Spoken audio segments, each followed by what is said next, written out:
Muy bien, buenas tardes a todos. Estamos en este foro de psicología y personalidad, en donde los psicólogos en formación hoy nos compartirán sus experiencias, pero sobre todo estas partes de la personalidad que son tan interesantes que pueden ir superando nuestras realidades. Vamos a comenzar en la parte de ciencia. Michelle nos va a presentar en donde tiene que ver todo esto del cuidado de la sociedad, de la comunidad, de la persona, los rasgos importantes que nos pudieras compartir. Bueno, hablamos de ciencia sobre el conjunto de saberes que pues benefician a la humanidad, ¿no? Entonces también hace falta recalcar que un conocimiento es válido solo si facilita la vida del ser humano, es decir, que resuelva necesidades y problemas, pero que estos problemas tengan un objetivo claro. Y pues a su vez se complementa de otros factores que ya vendría siendo mi compañera Juanita. Básicamente vamos a hacer un recorrido de la historia de la psicología y comenzaremos con la Edad Antigua, en donde nos presenta que la psicología inicia sus raíces como ciencia en básicamente en la antigua Grecia entre los años 322 y 470 antes de Cristo, y tenemos a sus principales representantes como lo que es Sócrates, Platón, Aristóteles. En esta psicología básicamente se define como psicología filosófica, puesto que estos filósofos básicamente fundan la psicología definen como que el alma del ser humano es la mente psicológica del individuo, y le atribuyen a ella que conocerse a sí mismo es conocer el alma, y de esta manera es como ellos conciben la psicología, hablando en la época antigua. Y en la edad moderna vemos que ya diferentes autores como John Locke, René Descartes, utilizan ya una psicología con un método científico, y ya es un poco, ya incluyen conceptos más amplios acerca de lo que es el individuo y lo diferencian de lo que es el alma. El origen de este proceso de conocimiento trata de dar unas facultades psicológicas para poder tener una mayor comprensión de lo que es el entendimiento humano. Así surge una psicología asociacionista, en donde consideran que los pensamientos básicamente surgen a través de la asociación que hace el ser humano con todos los objetos que están en su entorno, y los asocian, y de esta manera ellos perciben el mundo que les rodea. La psicología científica surge a finales del siglo XIX, principalmente en Alemania y Norteamérica, en donde la vida elemental se efectúa de forma sistemática mediante la aplicación de métodos científicos.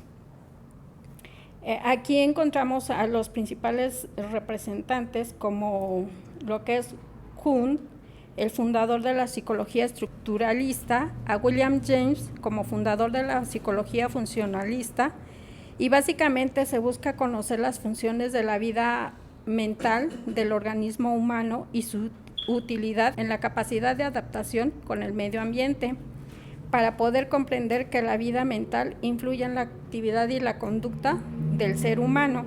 Y básicamente dentro de los principales representantes que encontramos aquí es Abraham Maslow, Carl Rogers, también con la psicología humanista de Abraham Maslow y la psicología fenomenológica, y cada uno de estos autores logra describir los elementos que conforman los fenómenos de la vida mental y de la conducta humana. Para esta concepción determinista existen dos tipos de determinismo en la comprensión de la realidad, que es la simplificada y la estructural. En la simplificada encontramos los autores definen que de un elemento van a explicar toda la realidad del individuo, cosa que esto viene a ser de una forma muy limitada. El determinismo estructural basa la realidad en las cosas de su organización, de comprender una totalidad, pero en cada una de las estructuras, y esto viene a ser el todo, y cada uno de estos elementos conforman comprender la realidad total. Como conclusión de todas estas corrientes que se dan a través de la historia, encontramos que a finales del siglo XX y principios de la época contemporánea surgen las ciencias simplificadoras, por cuando estas tienden a reducir todo el procedimiento para poder comprender la organización, dinámica y desarrollo de la vida psicológica. Dentro de esto también encontramos que el estudio de la ciencia psicológica va llevando un proceso de subjetividad.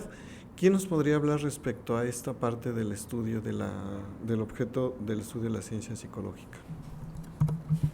Gracias. Bueno, la psicología estudia cómo el ser humano, desde su subjetividad, enfrenta a una sociedad desigual y despersonalizante, resistiendo el control social y creando espacios para su identidad, personalidad y desarrollo individual.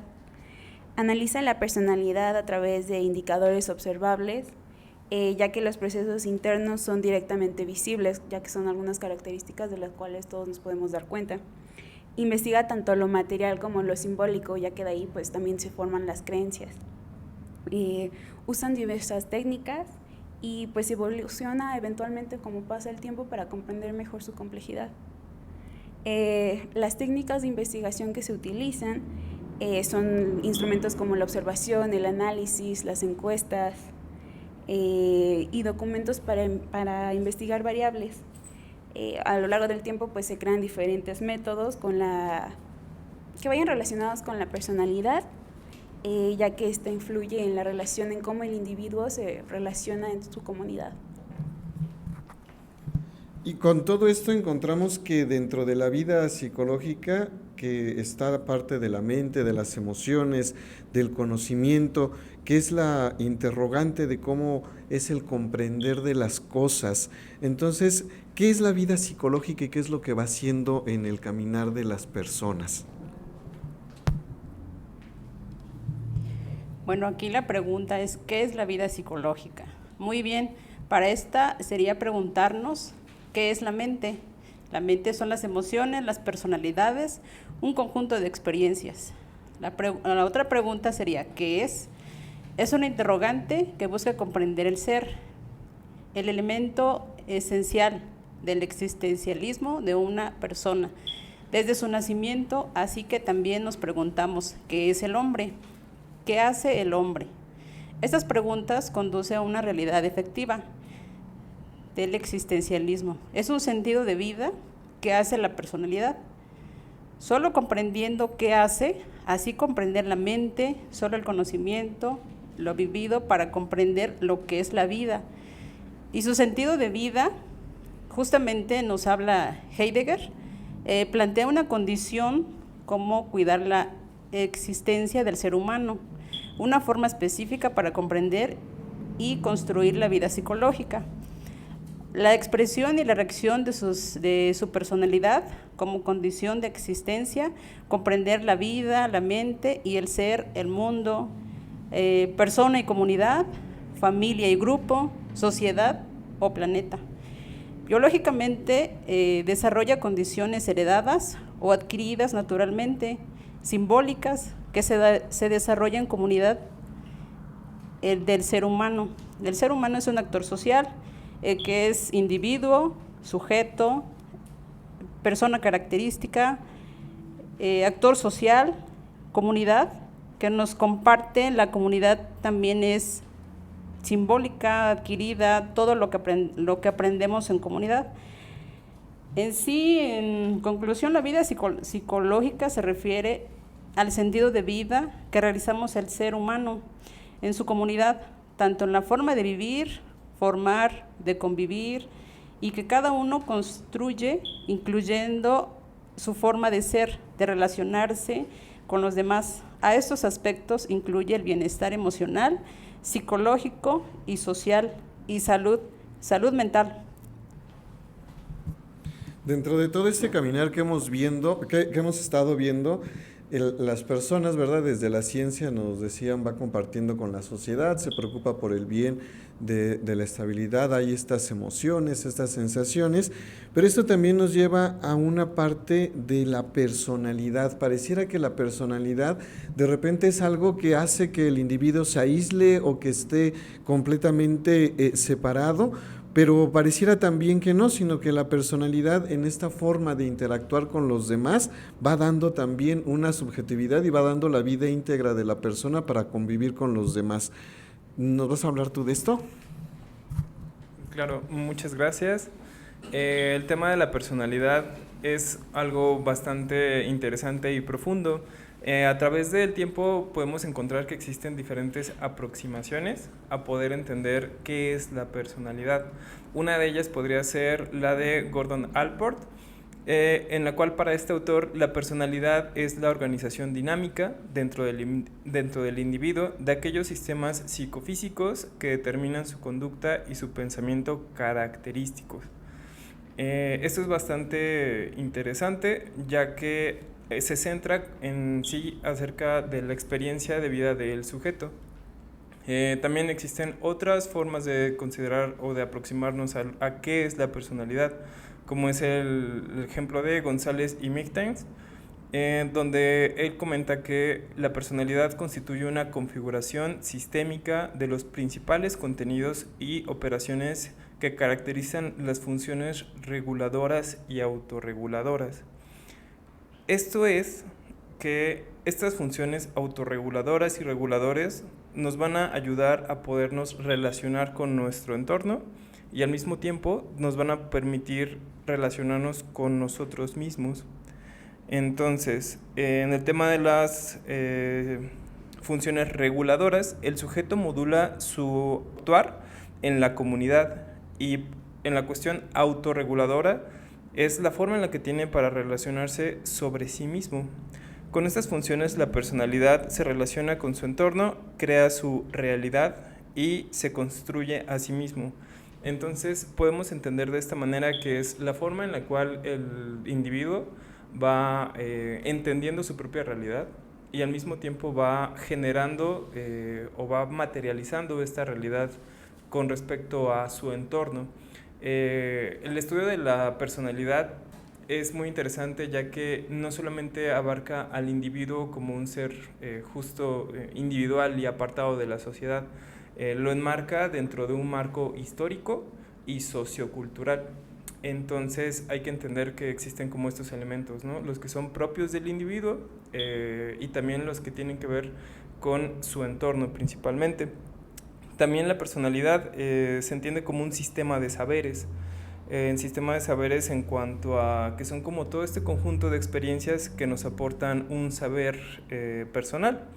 Este conjunto de saberes lo podemos dividir en dos, lo que sería el desarrollo biológico y el desarrollo cultural. El desarrollo biológico va más enfocado a toda la cuestión de sensaciones y lo que tiene que ver propio con la biología. Y el desarrollo cultural va más enfocado al origen social. Y hay que entender también que la personalización es el proceso de aprendizaje mediante el cual se internalizan saberes sociales hasta hacerse saberes personales.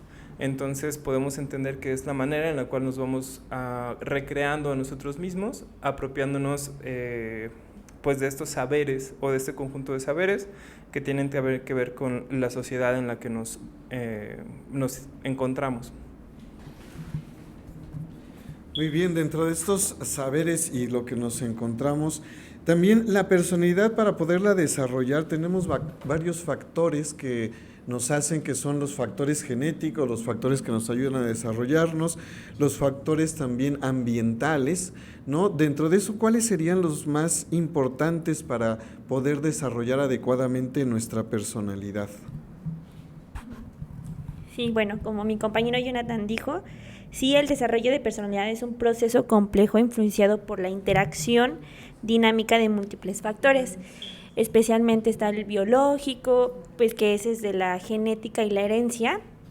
Están también los factores neurobiológicos, las influencias hormonales y también tenemos los factores ambientales.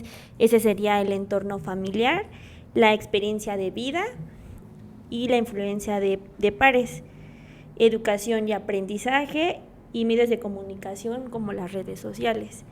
Otro factor serían los factores culturales, que son los valores y normas de la cultura, la socialización cultural, hasta incluso el idioma, y tenemos los factores de situaciones, el contexto social, circunstancias específicas.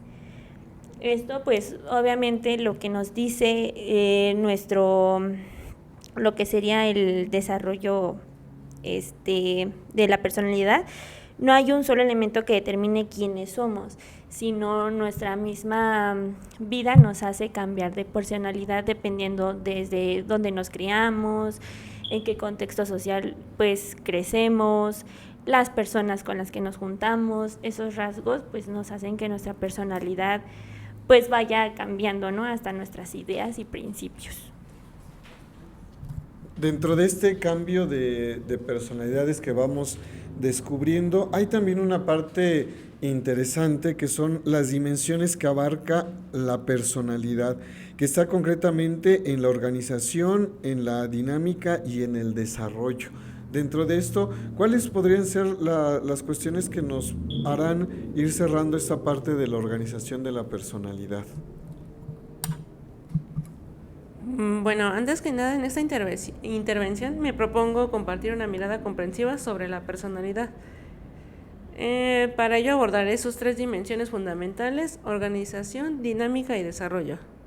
La organización alude a cómo la personalidad se estructura como un sistema complejo de sentidos vividos y actuados por el sujeto. Esta estructura está compuesta por 3 componentes fundamentales, que vienen siendo los procesos y operaciones, intensidades y configuraciones.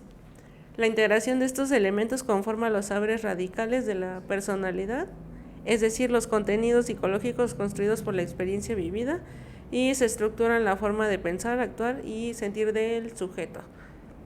La dinámica de la personalidad se refiere a las funciones que median la vida psicológica, tanto a nivel interno como en la interacción con los demás.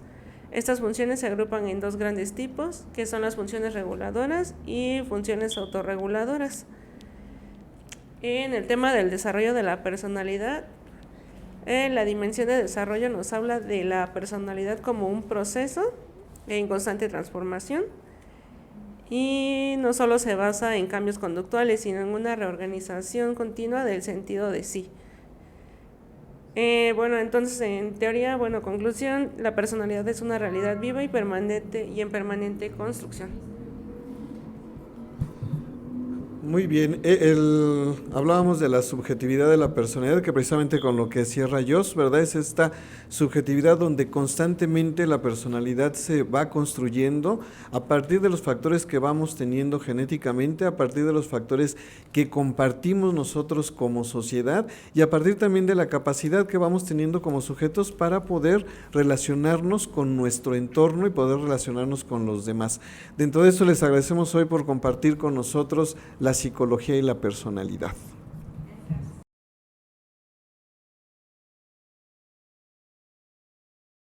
Seguimos compartiendo estos temas interesantes sobre la personalidad, pero para esto es algo muy importante ir caminando sobre la historia que nos lleva a estas diferentes teorías de la personalidad que hemos estado abordando.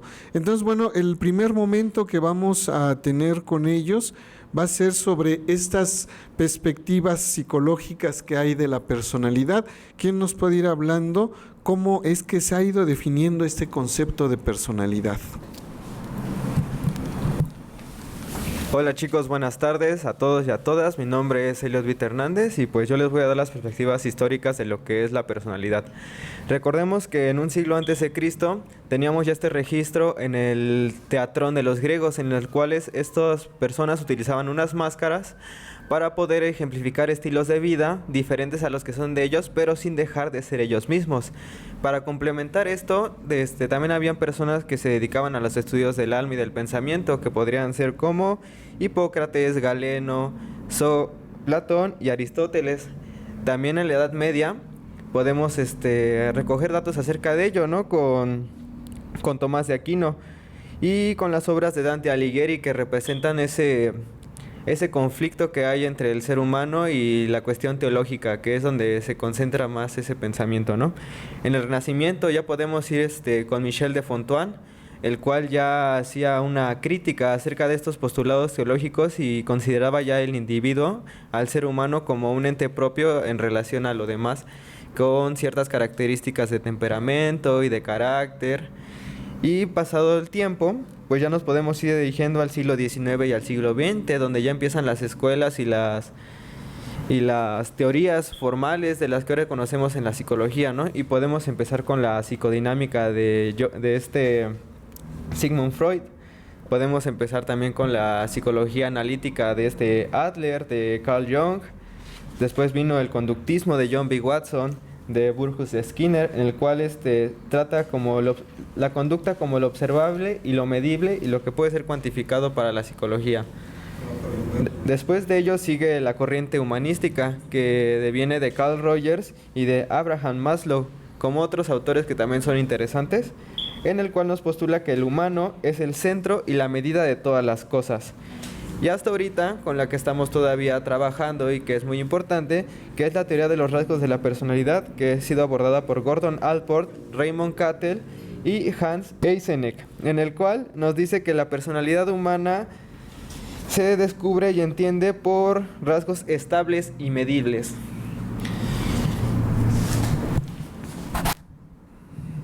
Ya se me estaba antojando una Heineken.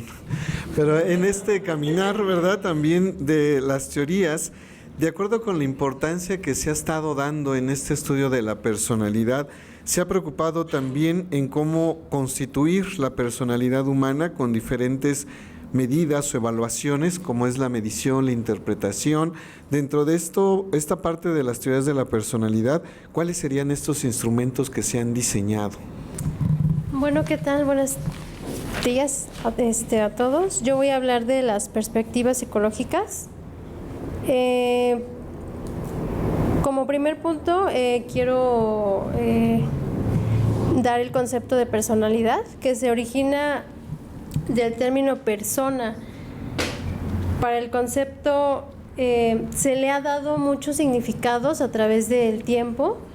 Son varios autores los que han venido definiendo el concepto de personalidad. Un ejemplo es Leal Vidales. La plantea desde 3 miradas diferentes, que son organización total, patrones de hábitos y casualidades físicas. También es importante mencionar que antes no se les consideraba a los esclavos como personas. Esto hace que se prestara más atención en el campo legal para que se pudiera reconocer la existencia la existencia y la dignidad de las personas. Adicional para lo de la personalidad, hace mucho a un conjunto de cualidades de cada persona. La personalidad se va definiendo también en cuanto al contexto sociocultural, las sensaciones, los sentimientos. La personalidad es un conjunto de características muy complejo, en la cual cada persona lo va adquiriendo conforme al aprendizaje. No es algo que la persona ya traiga, sino que se va construyendo conforme a sus experiencias. Y en seguir construyendo de las experiencias, ¿cuál es la teoría psicodinámica de la personalidad? Igualmente un saludo a todas y todos. Vamos a empezar a desarrollar estas teorías que ya dejan ver Eliot y Abby. Siempre ha inquietado a la humanidad saber el origen de la personalidad, y entre ellos encontramos la teoría psicodinámica. Psicodinámica refiere al hecho de que es una situación que sucede al interior de la persona, es decir, en su mente. Esta teoría psicodinámica tiene como principal referente a Sigmund Freud. Sigmund Freud vivió de 1856 a 1939 y él expone que la conducta es el resultado de la interacción de 3 fuerzas psicológicas que están al interior de cada persona, y que la personalidad es el resultado de estas 3 fuerzas en cada una de las etapas que él denomina psicosexuales. En esto vamos a poner mucha atención porque a lo largo de nuestra vida vamos a ir desarrollando estas fases, estas etapas, y estas fuerzas se van a ir presentando. Fíjense cómo está la cosa. La primera etapa por la que pasamos nosotros, encontramos un placer en el pecho de nuestra madre. A esta etapa le denominamos etapa oral. Estas fuerzas se presentan, ello es como un impulso, algo que se tiene que satisfacer en ese momento, se rige por el principio de placer, que exige satisfacción inmediata. Después, el yo es una fuerza que aparece un poco después. Cabe decir que el ello es inconsciente, el yo es preconsciente y consciente. Aparece un poco después y nos invita a satisfacer esta necesidad de placer solo hasta que estemos en un terreno seguro.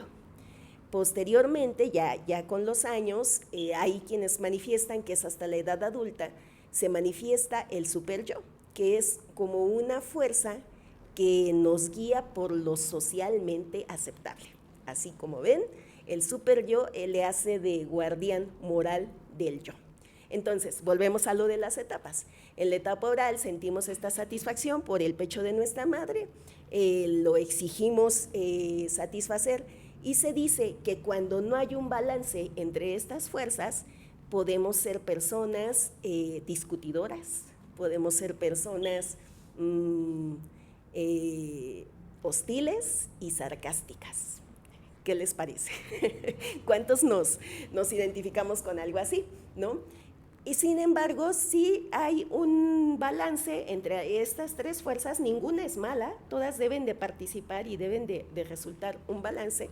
Se dice que seríamos personas optimistas, crédulas y pues dispuestas a convivir con los demás. Vamos con una siguiente etapa que es de los 18 meses a los 3 años. En esta etapa sentimos placer al retener y expulsar nuestras heces fecales. Entonces, el placer es entregar esa obra que es nuestra, ¿no? Es nuestro producto, algo que consideramos bonito, pues nuestras popositas, ¿no? Y si hay un modelo rígido para el control de esfínteres, que significa ir a hacer popó al baño, vamos a resultar en personas, nuestra personalidad pues va a resultar en ser personas obsesionadas con el orden, en ser personas autodestructivas y sobre todo personas egoístas, sí. Posteriormente viene la etapa fálica y en esta etapa descubrimos nuestros genitales y fantaseamos. Eso es algo también bien importante de mencionar, porque este principio de placer que les comentaba, que busca la satisfacción inmediata, se vale de los actos fallidos y de las fantasías. Entonces, un acto fallido es cuando yo hago algo de manera involuntaria, lo voy a poner entre comillas, porque es algo que sí deseaba hacer nuestra psique, ¿sí? Y fantasías, pues es algo que no está sucediendo, pero yo lo genero en mi imaginación para producirme esta satisfacción que está demandando mi psique. Entonces, en esta etapa fálica, fantaseamos con poseer al progenitor del sexo opuesto. Y el progenitor de nuestro mismo sexo se configura como una rivalidad. Se dice que cuando las tres fuerzas no interactúan balanceadamente en este momento, se configura entonces un complejo de Edipo, en el caso de los hombres, un complejo de Electra, en el caso de las mujeres. Y resulta que nuestra personalidad en también personas egoístas, personas vanidosas, con sentimiento de minusvalía y pues con una baja autoestima. A partir de los 7 y hasta los 13 años hay una fase de latencia, pero después de los 13 viene una etapa genital que es un florecimiento nuevamente de la sexualidad. La sexualidad nos acompaña hasta el último de nuestros días. Entonces, cuando estas tres fuerzas se balancean y resolvemos adecuadamente esta etapa, ejercemos una sexualidad sana, una sexualidad con comunicación, nos hacemos responsables y además nos interesan las personas que están a nuestro alrededor. Todo esto es lo que expone Sigmund Freud. ¿Ustedes qué opinan? ¿Les gustaría ser evaluados desde este modelo psicodinámico en su personalidad? Esto es posible a través de pruebas denominadas proyectivas, como las técnicas de manchas, las técnicas pictográficas y las técnicas verbales. ¿Qué les parece? Muy bien, y dentro de esta teoría, también una teoría que se contraposiciona un poco es la teoría de la fenomenología de la personalidad, ya que precisamente esta nos va hablando de ciertos niveles de conciencia. ¿Quién nos puede ampliar un poquito más sobre esta teoría? Hola, ¿qué tal? Buen día a todos. La teoría fenomenológica esta enfatiza la motivación positiva y la responsabilidad personal en la formación de la personalidad. Esta perspectiva se centra en el desarrollo de potenciales innatos y la autonomía de la motivación. Los principales representantes de esta teoría son Carl Rogers, el cual propone que la personalidad se construye a través de metas positivas y la tendencia a la realización, y también el otro representante es Gordon Allport, el cual nos destaca la importancia de los factores individuales y la continuidad motivacional en la vida de una persona. Este tipo de teoría no utiliza lo que son las entrevistas estructuradas como tal, prefiere estudios de caso más personales y conforme se vayan dando en cuanto al paciente. Muy bien, y la teoría de los rasgos, que muchas veces también estamos buscando qué rasgos tenemos nosotros en torno a nuestro temperamento, en torno a cómo manejamos las emociones. ¿Esta teoría qué es lo que nos va a ir concretando?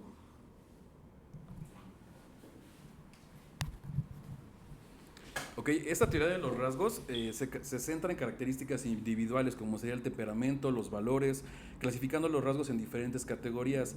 Los principales representantes de esta teoría es Raymond Cattell, el cual clasifica los rasgos en comunes, únicos, superficiales, al igual que fuentes constitucionales y moldeados por el ambiente.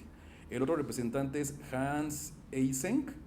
Él define la personalidad en 3 dimensiones, que sería la introversión, extroversión, el neurotismo y el psicoticismo. Este tipo de teoría sí utiliza lo que serían formatos más estructurados, como el 16PF, que es el que mide 16 factores de la personalidad, al igual que el MMPI, que es el que evalúa características de personalidad y perturbaciones, con versiones para adultos y también hay para adolescentes. Muy bien, y con Watson, que tenemos, es el padre del conductismo, la teoría conductual de la personalidad, que se ha unido con diferentes autores. De esta teoría del conductismo, ¿qué es lo más relevante que nos podrían decir? Yo les voy a hablar de conductismo, y el conductismo se divide en dos, se divide en conductual y cognitivos. En el conductual podemos hablar que hay dos teóricos principales.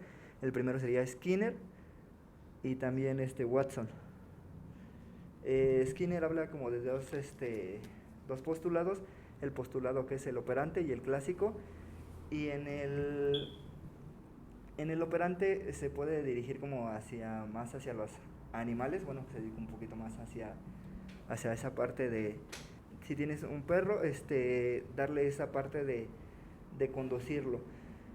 Se podría decir que en un video que tengo para ustedes, dejé que un perro, abriera la puerta, se sentara, y el premio era comida, o puede ser de diferentes otras formas.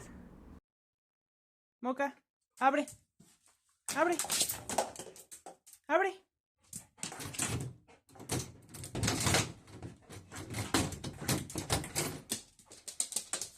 Siéntate. Y en el operante también podemos manejar como lo que se ha visto siempre, que es un hámster en el que lo guías por un laberinto y tiene que ir buscando el alimento basado por su olfato. Muy bien, y por último hay una teoría que quiere integrar todas estas teorías de la personalidad, que es la teoría integradora de la personalidad.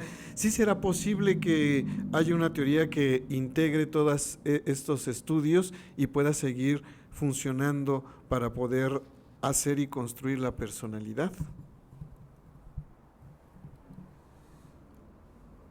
La respuesta es sí. Bueno, pues esta teoría pues no se puede limitarse al consciente o al inconsciente, como tampoco las conductas observadas a las internas. Debe tener de los dos factores en cuenta. No se limita a las diferencias y las semejanzas entre hombres y mujeres. La teoría integradora, para dar respuestas a la problemática planteada, se ha denominado como 5 grandes rasgos de la personalidad.